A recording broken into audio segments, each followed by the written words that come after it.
Assalamualaikum warahmatullahi wabarakatuh. Selamat pagi anak-anak. Bagaimana kabarnya hari ini? Semoga semuanya tetap dalam keadaan sehat walafiat. Semoga kalian juga tetap di rumah saja apabila tidak ada kepentingan yang mendesak. Tetap jaga kesehatan dan taati protokol kesehatan yang ada. Alhamdulillahirrahmanirrahim. Hari ini kita bertemu lagi walaupun secara daring. Itu tidak menyurutkan semangat kalian ya. Semoga walaupun kita belajar dari rumah, tetapi semangatnya sama seperti kita belajar di sekolah. Nah, minggu kemarin kalian telah mengisi LKPD 1 tentang teks cerita sejarah atau novel sejarah. Tentunya saya harap kalian telah membaca materi mengenai teks cerita atau novel sejarah tersebut. Baik, pada pertemuan kali ini kita akan melanjutkan materi tentang teks cerita sejarah.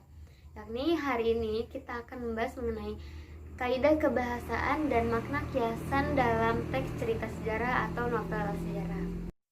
Tujuan pembelajaran kita pada hari ini adalah peserta didik diharapkan mampu mengidentifikasi kebahasaan, menganalisis makna kias, menyusun kerangka cerita, dan membuat cerita sejarah pribadi berdasarkan struktur, ciri, kebahasaan teks cerita sejarah, serta memiliki sikap jujur, disiplin, dan bertanggung jawab. Nah, saya akan menjelaskan kaidah kebahasaan teks cerita sejarah. Kaidah kebahasaan teks cerita sejarah ini terdiri dari 6, namun saya hanya akan membahasnya 3. Yang pertama, menggunakan kalimat-kalimat yang menyatakan peristiwa lampau. Maksud dari peristiwa lampau ini adalah segala sesuatu atau peristiwa yang telah terjadi dan yang telah berlalu. Biasanya ditandai dengan kata pada zaman dahulu, kemarin, yang lalu. Nah, pada teks cerita sejarah ini biasanya ditunjukkan dengan kalimat-kalimat yang menunjukkan peristiwa lampau. Contohnya, pada abad ke-16 Masehi. Nah, ini ada dalam kutipan novel Mangir. Bisa kita lihat ya. Nah, pada abad ini menunjukkan peristiwa lampau seperti itu. Selanjutnya, kaidah kebahasaan teks cerita sejarah adalah menggunakan kata kerja yang bermakna tindakan atau perbuatan juga pikiran pelaku atau sejarah. Maksudnya adalah suatu teks cerita sejarah ini biasanya berisi kata kerja atau verba-verba yang menunjukkan tindakan-tindakan atau perbuatan-perbuatan si tokoh sejarah tersebut. Contohnya adalah Raden Wijaya berhasil menjadi Raja Majapahit. Nah, kata menjadi itu merupakan kata kerja dari kata kerja yang menunjukkan tindakan atau perbuatan yang dilakukan oleh tokoh sejarah tersebut, yakni Raden Wijaya seperti itu. Contoh selanjutnya adalah Sang Prabu. Sang Prabu telah menikah dengan 4 putri mendiang Raja Kertanegara. Nah, kata menikah ini merupakan kata kerja yang menunjukkan tindakan atau perbuatan dari si Sang Prabu, yakni tokoh sejarah tersebut. Seperti itu. Kemudian yang ketiga adalah menggunakan fungsi keterangan yang menunjukkan tempat, waktu, atau cara. Nah, contohnya adalah sebuah kapal peronda pantai meluncur dengan kecepatan tinggi dalam cuaca angin damai itu. Nah, yang saya tebalkan yaitu dengan kecepatan tinggi dalam cuaca angin damai itu merupakan keterangan, yakni keterangan keadaan atau keterangan intensitas seperti itu ya. Nah, contoh selanjutnya adalah Sang Patih berhenti di tengah-tengah pendopo dekat pada Damar Sewu.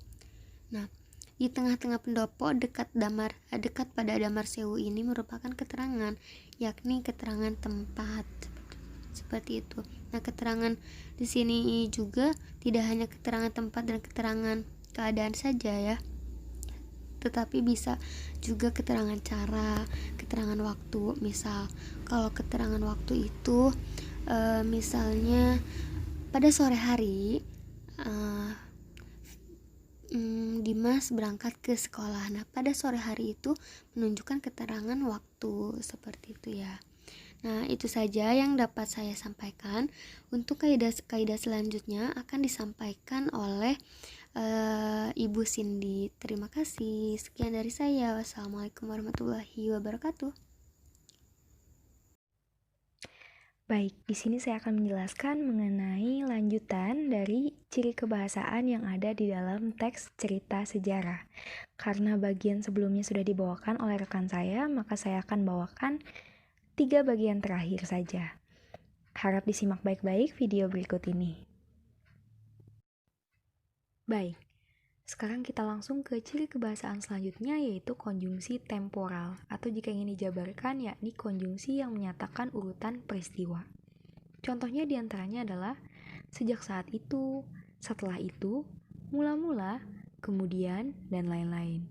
Konjungsi-konjungsi ini berperan sebagai jembatan yang menghubungkan alur peristiwa. Jika ini di dalam pertunjukan drama, konjungsi temporal itu ibaratnya berfungsi sebagai tali penyambung antara adegan satu dan adegan selanjutnya. Nah, kemudian ciri kebahasaan yang selanjutnya yaitu penggunaan dialog. Ini mungkin yang paling mudah ya untuk dipahami. Segala kalimat yang ada di dalam tanda petik adalah dialog.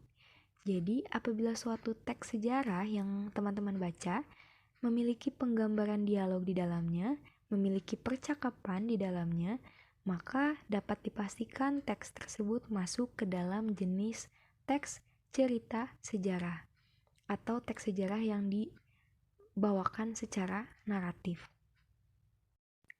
Ciri kebahasaan yang terakhir yaitu penggunaan kata kerja yang menunjukkan kalimat tidak langsung. Untuk contohnya bisa kita temukan di buku paket bahasa Indonesia Kemendikbud kelas 12 tahun 2018 halaman 61. Di sini cukup lengkap. Misalnya, mengatakan bahwa, menceritakan tentang, menurut, mengungkapkan, menanyakan, menyatakan, menuturkan. Nah, itu merupakan penggambaran tindakan yang tidak tergambar langsung di dalam cerita. Jadi, si pengarang berfungsi sebagai mediator untuk membantu pembaca dalam mengimajinasikan apa yang dilakukan oleh tokoh dalam cerita sejarah tersebut. Nah, itu tadi materi mengenai ciri kebahasaan. Mengenai materi selanjutnya akan disampaikan oleh rekan saya yang lain. Simak baik-baik ya. Selanjutnya, saya akan membahas mengenai makna kias. Kata atau frasa bermakna kias digunakan penulis untuk membangkitkan imajinasi pembaca saat membacanya, serta memperindah cerita. Makna kias ialah makna yang mengandung pengandaian atau pengibaratan, tidak bersifat umum atau harfiah. Makna kias sama dengan makna konotasi, yang menghasilkan nilai rasa. Makna kias mengandung emosi atau timbangan rasa yang bertalian dengan latar dan suasana hati.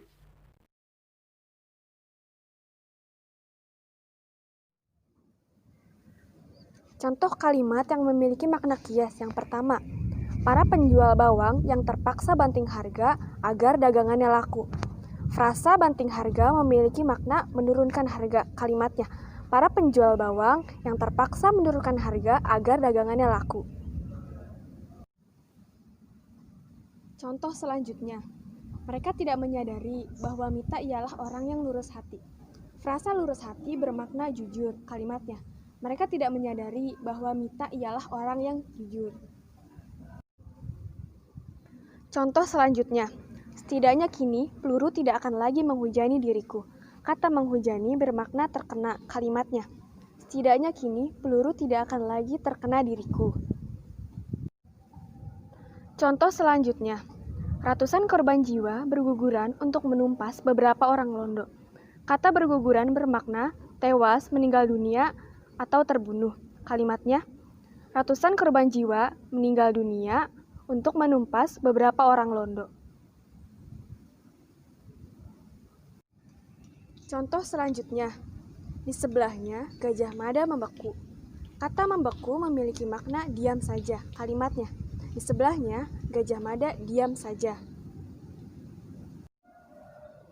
Nah, itulah beberapa contoh makna kias. Selanjutnya, kita akan membahas langkah-langkah menulis teks cerita sejarah. Terdapat 4 langkah saat kita akan membuat teks cerita sejarah.